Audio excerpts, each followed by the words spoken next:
Esse conteúdo aqui é para ficar para a vida de vocês. A ideia principal é a frase que eu falo com todo paciente. Tá com fome? Come. Tá sem fome? Come também. Eu vou explicar para vocês e se vocês estão buscando o processo de emagrecimento, isso vai fazer todo sentido. Quando você deixa de fazer uma refeição porque não estava com fome naquele momento, você vai ter fome em outro momento, isso é fato. E muito além disso, o nosso corpo ele regula essa resposta à fome a nível hormonal. Ou seja, se você deixa de fazer a ingestão do lanche da tarde no horário devido do lanche da tarde, você vai começar a produção de hormônios que geram respostas de fome. A gente tem dois hormônios que controlam a fome e a saciedade, que é a leptina e a grelina. Quando a gente deixa de fazer uma refeição, o hormônio da fome ele é mais produzido. Para quê? Para fazer com que a gente tenha um equilíbrio nutricional. É uma forma de defesa do nosso organismo fazer com que a gente busque a ingestão de algum alimento. Então, se esse hormônio ele se torna mais expressivo a nível de produção, a gente vai ter resposta de fome em algum outro momento. E é muito tendencioso que nesse outro momento a gente busque alimentos afetivos. Por que é que eu estou falando isso? Quando a gente não oferta o nutriente no horário da refeição, a fim inclusive de controlar esses hormônios, a gente vai ter a fome em outro momento, e aí mesmo que, por exemplo, depois de uma refeição, depois do seu jantar você coma e ainda sinta fome, você vai querer buscar por alimentos palatáveis, alimentos ricos em açúcares e gorduras, numa tentativa do seu corpo compensar aquelas calorias que você deixou de ingerir. Por isso é muito importante que a gente carregue essa frase com a gente em qualquer processo de alimentação, especialmente no processo de emagrecimento. Coma mesmo sem fome, se for o momento de você fazer a ingestão. Porque entenda, o nosso corpo ele foi feito, tá? A nossa produção hormonal segundo momentos de escassez e momentos de abundância alimentar.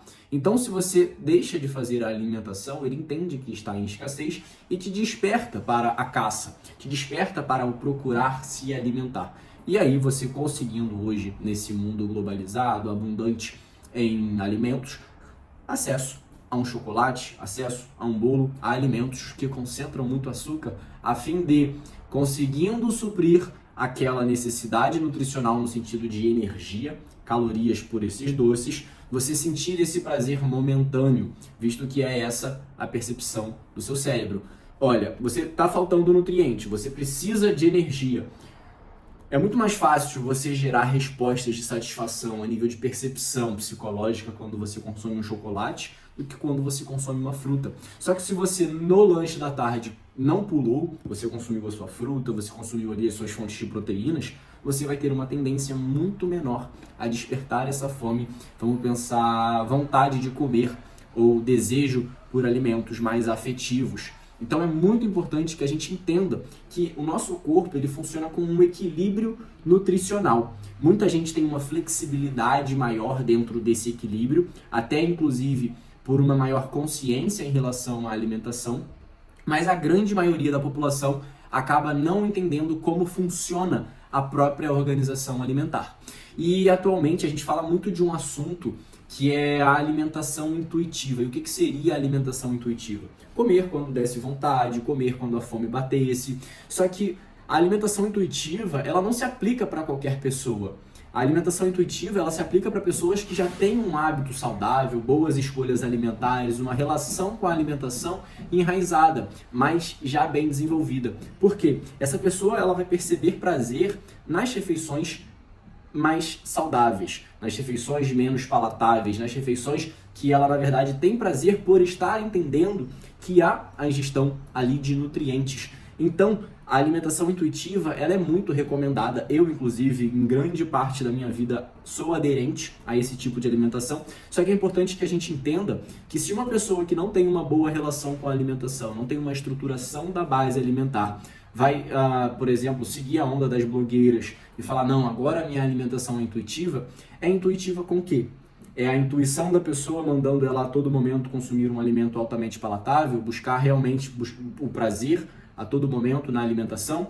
Por quê? Uma pessoa já com uma boa relação com a alimentação tem as papilas gustativas bem treinadas, tem então a percepção dos sabores, azedo, umami e amargo, mais bem desenvolvidos. Enquanto pessoas hoje que acabam não tendo essa relação adequada com a alimentação, menos percepção de prazer nesses sabores. E aí acaba que o prazer advém de alimentos ricos em açúcares, que é de rápida absorção. O açúcar ele já começa a ser absorvido na nossa boca, então a gente já tem uma percepção satisfatória, a corrente sanguínea já gera uma explosão ali de glicemia.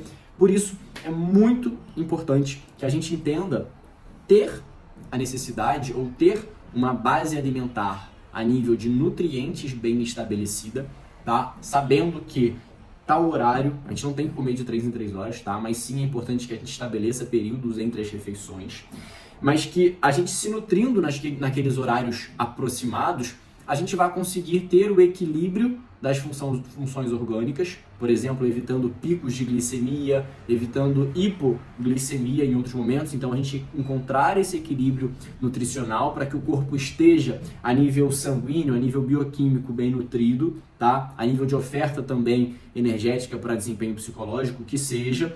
E a alimentação que vier extra, a parte afetiva, ela seja justamente extra. Ou seja, você garante, segundo o planejamento alimentar, para o seu organismo os nutrientes adequados, e aí a alimentação afetiva ela vem sendo o extra, tendo a parte do prazer segundo a parte da alimentação. E por isso que é muito importante, de alguma forma, a grande maioria das pessoas passarem por uma consulta nutricional mais completa, um acompanhamento individualizado.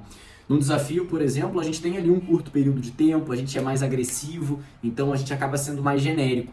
Agora, quando você faz uma consulta presencial, quando você entende a quantidade de massa muscular, a quantidade de gordura que o indivíduo tem, quais são as necessidades, né, dentro do contexto como um todo, relação com a família, relação no trabalho, que acabam impactando na relação alimentar, a orientação da alimentação, ela consegue ter uma combinação entre o que a gente chama da qualidade, tá? Que é referente a quais alimentos a gente escolhe, quais são os alimentos que são predominantes e prevalentes dentro da alimentação, né? Pensando em alimentos in natura, minimamente processados, quando é que os ultraprocessados entram, de que maneira, combinados com o quê, e em relação à quantidade, para que a gente consiga ter o aporte calórico mais preciso, como eu falei, segundo a quantidade de massa muscular, segundo o objetivo, o nível de treinamento da pessoa, e aí sim, a gente acaba tendo ali algumas trocas inteligentes a serem feitas para, por exemplo, a pessoa que tem uma necessidade de doce. Então a gente, vamos supor, o doce de leite é rico em carboidrato. A gente tem o doce de leite, quando somado na dieta, aumentando o percentual, né, dos carboidratos em relação a todo o contexto nutricional. Então, a gente faz um ajuste em todo o restante do plano para que tudo esteja coerente. A gente tem recomendações, segundo os órgãos de saúde, vamos falar da OMS, por exemplo, quanto à quantidade de cada nutriente que a gente trabalha. A gente tem a USDA, a gente tem outras referências que favorecem essa precisão nutricional. Então, a gente ter um entendimento completo, num acompanhamento particular, numa conexão mais precisa, a gente consegue justamente ter o planejamento bem embasado individualmente para que essa pessoa consiga ter uma boa relação com a alimentação e em outro momento, né, tendo essa construção afetiva e construção, na verdade, consciente com a alimentação, aderir ao estilo de vida, vamos pensar, a uma alimentação mais intuitiva, que é muito importante, né? A gente não pode ficar bitolado com a alimentação, a gente, na verdade, precisa ter muita tranquilidade, saber que a gente pode comer de tudo, e um ponto que eu falo sempre, a gente tem que entender que existe a regra e a exceção. Então, se a gente segue sempre ali a regra, né, na grande maioria das vezes, não é a exceção que vai fazer a diferença dentro do seu direcionamento como um todo. Então, a ideia é que a regra seja que a gente respeite o planejamento alimentar a fim de ofertar nutricionalmente o que o nosso corpo precisa frente ao nosso estilo de vida, nossos objetivos, nossos gostos e hábitos. E aí, a exceção sendo os momentos, por exemplo, de social, de família, de lazer, sabendo também que isso vai favorecer o acalento do coração, tá bom? Então, acabei não conseguindo fechar bonitinho aqui, mas era essa a informação que eu queria trazer para vocês. Espero que vocês tenham gostado e façam um bom uso, consigam proliferar essa informação de que, mesmo sem fome, é importante a gente fazer a nutrição, ofertar os nutrientes